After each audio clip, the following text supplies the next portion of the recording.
Boleh masuk ke slide yang ini ya. Ya.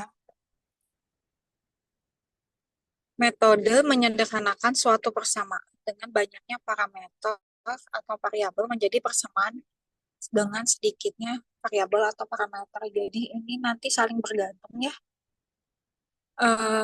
Biasanya dia dilakukan oleh pertama kali oleh Strogas pada tahun 94, dilakukan untuk menyederhanakan model dengan cara mengubah parameter ke parameter baru yang tanpa dimensi ya.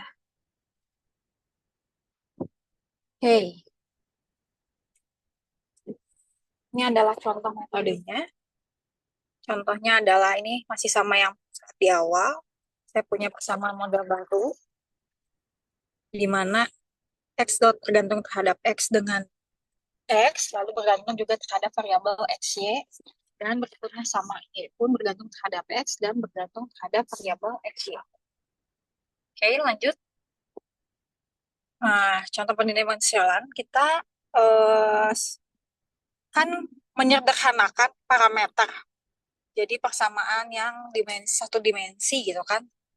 Nah, maka kita misalkan x dotnya kita misalkan adalah x dikalikan dengan x terhadap suatu fungsi waktu, lalu y-nya pun sama.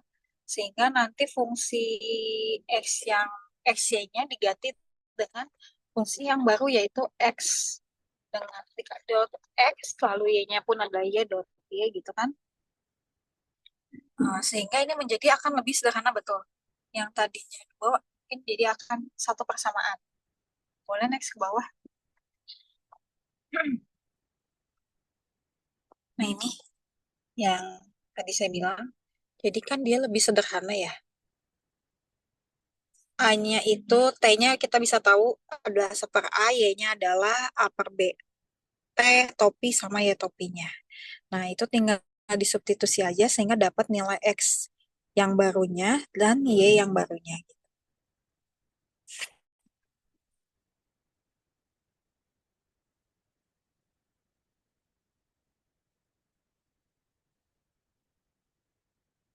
Oke, untuk contoh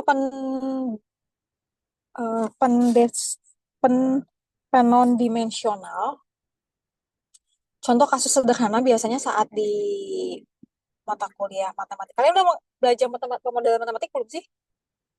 Contoh yang paling sederhana itu adalah paling mudah buat saya adalah ini. Sorry. Contoh yang paling sederhana itu adalah penyakit sir. Udah pernah dengar penyakit sir belum sih? Penyakit influenza. Ada yang udah pernah belajar pemodelan matematik atau belum ambil? Karena syaratnya belajar sistem sih pemodelan matematik itu. Kita belum ambil, Bu. Atau nanti jadi bahan mata kuliah pilihan setelah wajibnya sistem. Atau gimana? Boleh tahu nggak?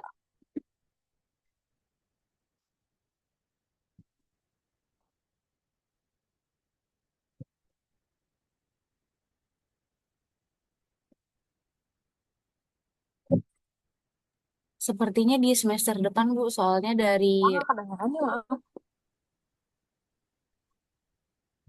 Sepertinya dari semester 6, Ibu. iya, Bu. Soalnya di semester ini belum ada, Bu. Dan mata kuliah pilihannya juga belum dikasih pilihan pemodelan matematika, Bu. Gimana gimana? Maaf, nggak kedengeran sedikit. Bentar.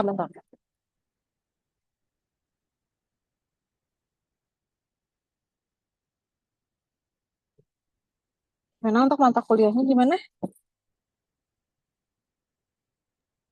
Untuk mata kuliah pemodelan matematika Oke, tadi sendiri, gimana untuk mata kuliahnya? untuk pemodelan matematika sendiri, kita belum ngambil, Bu, di semester ini. Dan mata kuliah pilihannya di semester ini juga belum ada dikasih pemodelan matematika. Mungkin di semester 6, Bu.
Oke, bisa lanjut slide berikutnya nggak?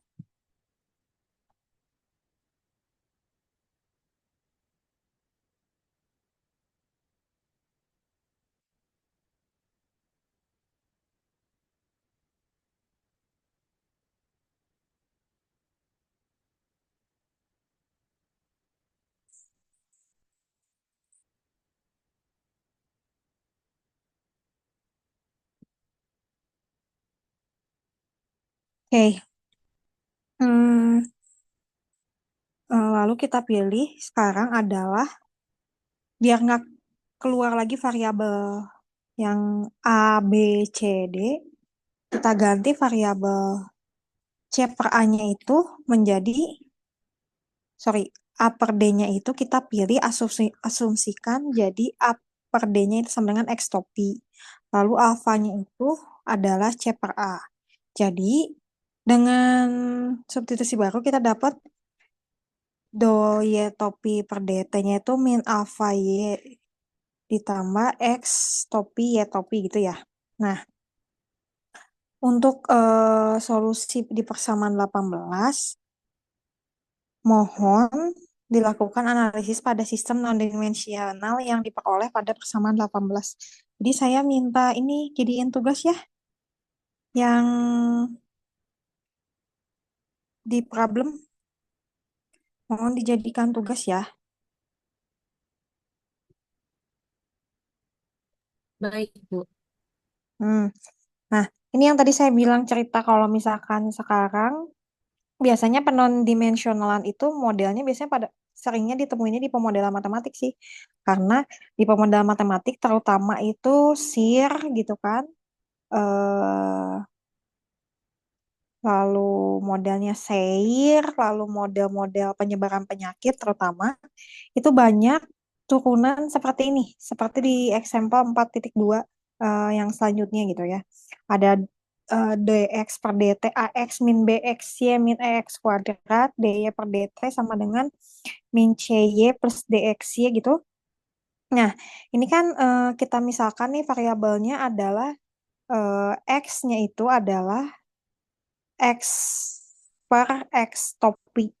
Jadi y-nya, y yang baru itu y dotnya adalah y per y topi. Makanya kita dapat 1 per x topi dx per dt itu ax di min bx y min ex kuadrat. Saya nggak di slide ini ya, saya slide-nya yang berikutnya lagi. Ini saya boleh nulis, bisa nulis nggak sih? Di sini saya bisa nulis nggak? Sorry.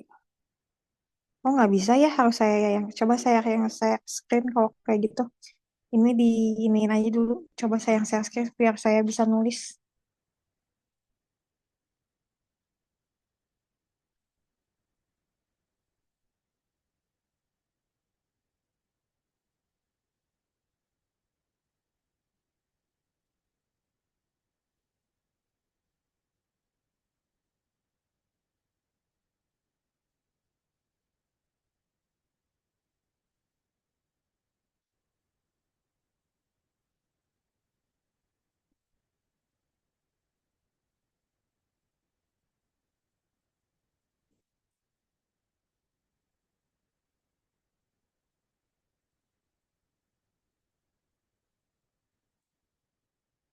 Tiganya adalah H3-nya adalah determinan dari nanti matriks 3 kali 3 selanjutnya sama ya H4, 4 kali 4 lalu H5, 5 kali 5. Nah, tergantung dari banyaknya berapa persamaan polinomial yang dibutuhkan gitu. Kalau misalkan polinomial sampai N, berarti adanya sampai Hn gitu ya.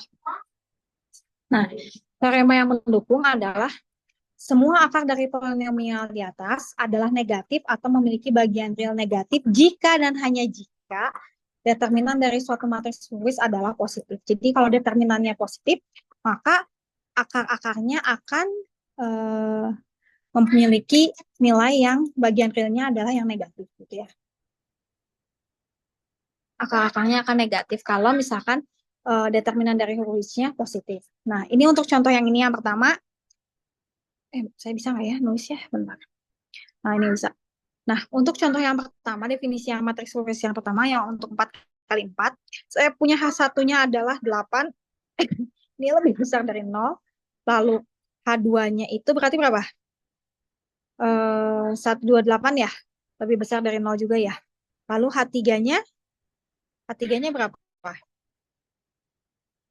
Eh, ini pun kayaknya lebih besar dari 0 juga ya.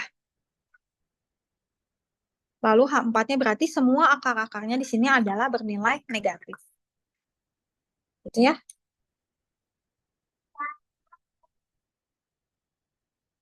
Tuh karena semua akar-akarnya karena semua karena semua determinan Hurwitz-nya itu adalah positif, maka semua akar-akarnya bernilai negatif dari polinomial itu. Nah, untuk persamaan Hurwitz itu digunakannya saat kapan? Saat biasanya persamaannya itu nonlinier atau saat persamaannya itu polinomial. Seperti ini ya. Oke. Nah, ini untuk mencari koefisien Hurwitz yang tadi determinan itu kayaknya kalian udah bisa ya, saya nggak harus ngajarin sih. Cari H2, B1 adalah H2 per H1, H3 ada H3 per H2, C1 untuk koefisien-koefisiennya. Nah, tugasnya adalah saya mau kalian cari problem atau cari masalah yang penyelesaiannya menggunakan metode Hurwitz. Nah, ini yang untuk tugas yang ketiga, saya rasa itu tugas kelompok, tapi satu duanya itu tugas pribadi. Saya minta hari Jumat ya, kalau bisa sebelum saya kuliah jam 1. Itu palingan ya. Nanti kita masuk ke Ruth Hurwitz sama yang satunya lagi. Untuk bahan ujiannya, mungkin saya sampai 6 kayaknya ya, bab 6-nya Resnawan. Jadi nggak akan banyak-banyak. Kalau bisa cari pengganti minggu ini 1, minggu depan eh, saya nggak tahu saya ada kemungkinan mau ke Jakarta. Ini tadinya saya mau hari ini ke Jakarta. Nggak tahu minggu ini, nggak tahu hari Rabu besok atau minggu depan saya hari Selasa mau ke Jakarta sih. Ini mudah-mudahan kita bisa ketemu ya. Tapi jamnya jangan jam setengah 8 ya, nggak jam setengah 8. Saya minta jamnya itu sekitar jam di atas jam 10 ya, jam 11 atau nggak jam 11 lah. Saya mohonnya jam segitu ya. Oke, sampai sini dulu ada pertanyaan. Halo, sampai sini ada pertanyaan? Saya izin konfirmasi tugas ya, Bu. Berarti Iya, boleh. tugasnya ada 3, Ya, tugas pribadi, 1 tugas kelompok. dua, Dikumpulnya dua nih, tugas pribadi. Dua tugas pribadi, satu tugas kelompok ya. iya Bu, dikumpulnya ini hari Jumat, Bu. Hmm, jam 1 ya sebelum saya kuliah.